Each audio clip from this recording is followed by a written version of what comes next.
Jazz Club. In 2008, the world was introduced to hydrogen-powered electric vehicles, a revolutionary new energy source that could be used to power our cars with only one exhaust product, water. A car that emits no pollution, only clean water vapor. Compare that to the reality of smoggy cities and carcinogenic hotspots offered by conventional petrol and diesel vehicles. You can see why all the rage was hydrogen back in the day. Today, however, paints a very different picture. Hydrogen is this crummy little kid in the corner playing with its own broken toys, with all the real environment enthusiasts driving battery-powered vehicles like Teslas, Fords, VWs or Rimacs and Neos.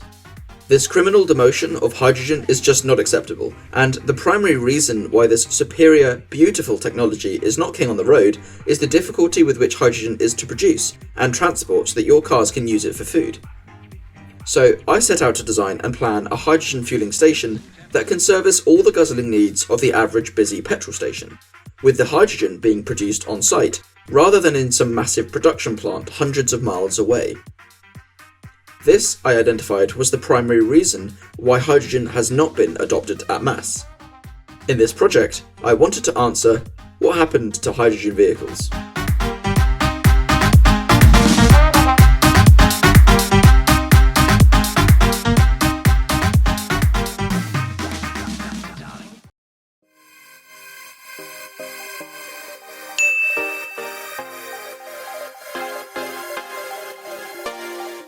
What you're seeing here is a design for a hydrogen fueling station capable of fueling up to 48 cars an hour and up to 512 cars throughout the day. This fueling station provides all of this hydrogen on site, direct for usage, which would be the equivalent of having a mini oil drill and mini oil refinery all rolled into a conventional petrol station. What's more, this fueling station has been designed with massive space constraints and a very high throughput estimation because I aimed to replace an existing petrol station in London. The logic here is that if it's viable in London, it could probably work anywhere. I genuinely believe that if more and more fueling stations looked like this, then hydrogen vehicles would become much more popular. Electric vehicles today are expensive primarily because of the cost of the batteries, and so by providing a better alternative in the form of an actually accessible hydrogen fueling network, then we could really see a wider adoption. In reality, however, there are all sorts of issues in this design. Probably the biggest one is the assumption that if you can fit all of these subsystems into a given space, then the design must be achievable, is clearly wrong. Given the lack of information and understanding on my part about these subsystems, what I may have designed here is essentially a giant bomb, composed of massive amounts of hydrogen at high pressure right next to a massive oxygen supply.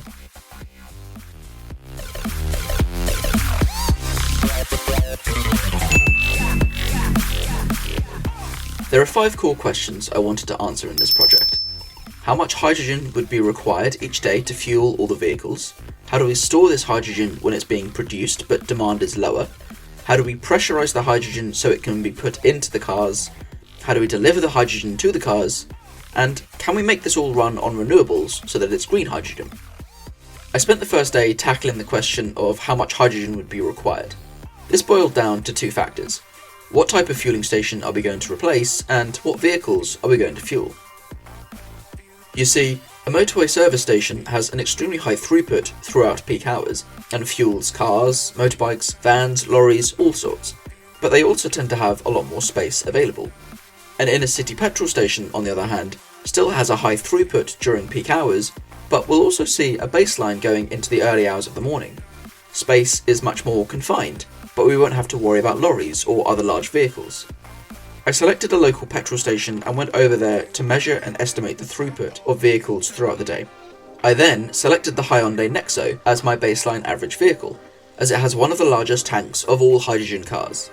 Armed with these selections, I was able to draw up a basic graph of the estimated total amount of hydrogen fuel required throughout the day. The next few days I spent exploring electrolyzers online. An electrolyzer is this big tank-like thing that takes in water, zaps it with electricity to split that water into oxygen and hydrogen, and pumps this hydrogen up into a tank to be used later. Very few electrolyzer companies actually give you many details about the throughput of their products, or how you can use them. So, due partially to this constraint, and partly because I liked the website, I went with the Nel A series. I also measured up the space available on site and started the logistical nightmare of packaging everything into place. I saw two options of speccing this electrolyzer.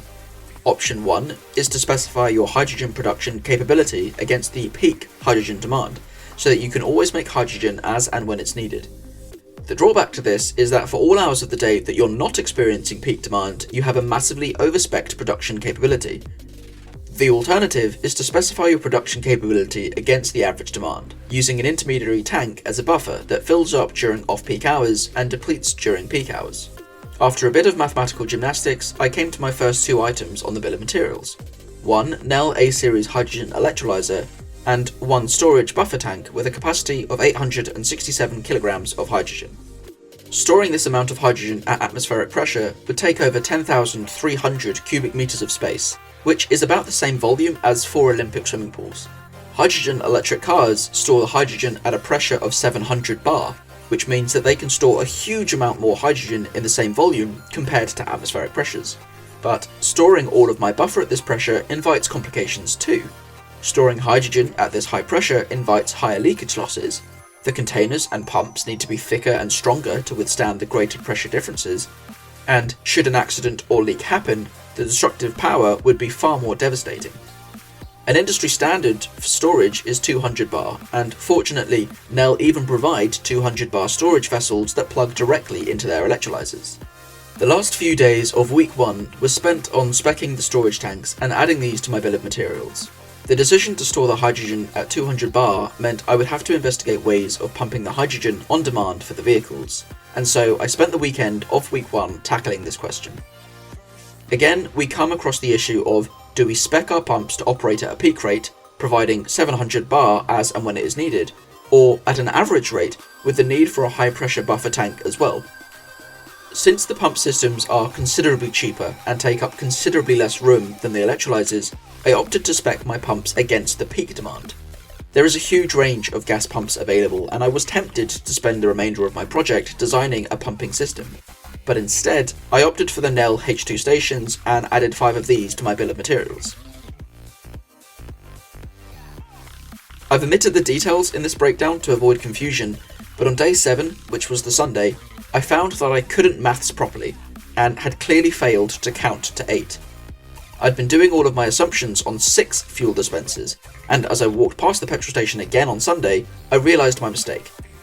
I'd done most of my maths in Excel, so it was quite trivial to update that, but I was using Miro to store all of my notes and conclusions, and to guide the project on.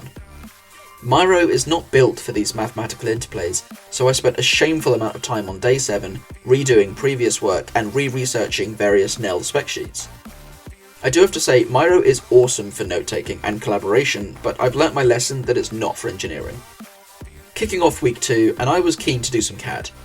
I still had a few more questions to answer, but I was at a point where I needed to add another dimension to my already highly detailed space mapping, so I downloaded Rhino and got to work.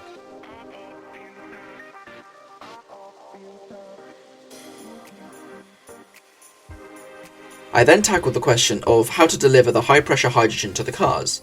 This ended up being a fun thought experiment, because the fueling stations of the future will look nothing like the fueling stations of today. For starters, vehicles will be completely driverless. What that could mean is that a vehicle could arrive to be fueled, and there is no one in the car able to operate the dispenser, so the dispensers of the future will end up being robotic.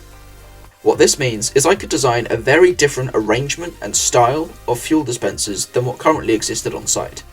Now that I had Rhino, I was starting to feel artistic, so I decided to design a roof for my hydrogen fueling station.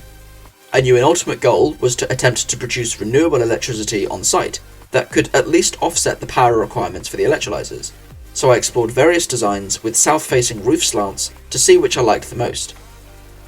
I then spent the second half of the week exploring the practicality of generating renewable electricity on site. This would turn my hydrogen fueling station into a green hydrogen fueling station, and give me extra brownie points with the polar bears. I went through my bill of materials, added a few lights to the roof, and added an estimate for the dispensers, and came to a requirement of just over 200 megawatt hours per day. Given this, I was able to go through the various sources of renewable energy and explore their viability. Solar power offered promise, where I was able to leverage the roof design with a south-facing tilt and high-efficiency panels. I assumed that the entire roof would be covered in curved solar panels, and I concluded that I'd only need 733 times more area than was available. Wind power was a backup option, where I could line the roof with mini turbines so as not to intrude on the skyline. I used vertical axis turbines instead of horizontal ones because they provide more consistent power under turbulent wind conditions, such as the undulating texture of London's residential districts and traffic-induced wind on nearby main roads. Wind power offered considerably less promise than solar, so while it certainly could be used in the mix, it wasn't going to break any grounds. Geothermal power offered a huge amount of potential, but I imagine the London Council would be a bit upset if I started drilling massive holes underground. Basically, I concluded that not all of the electricity could be produced on site, but that shouldn't dissuade us from using these roofs to house solar panels and wind turbines anyway. I could still power the lights, or even a few neighbouring houses, with the electricity produced.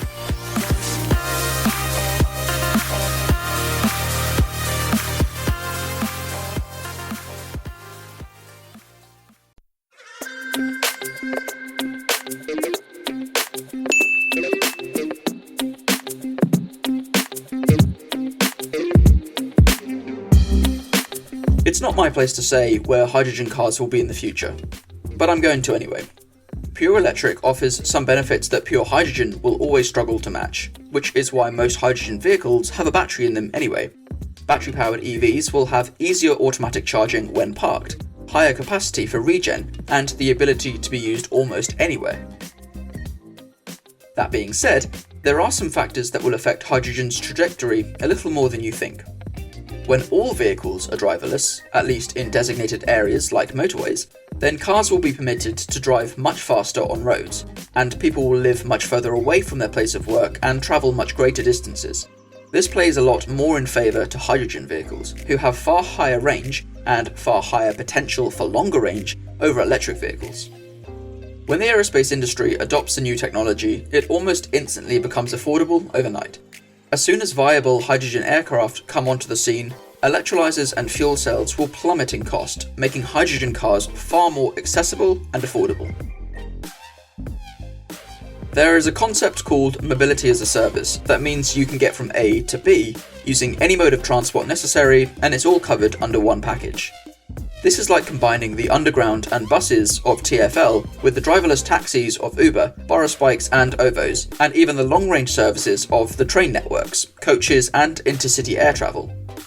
This concept is unfortunately way off into the future, but it inherently unlocks this more utopian way of distributing vehicles. Hydrogen cars are perfect for long-range transportation, but not as ideal as battery vehicles for the city. I reckon we'll see the Ubers, coaches and haulers with hydrogen vehicles, and last-mile delivery and inner-city car rentals being electric.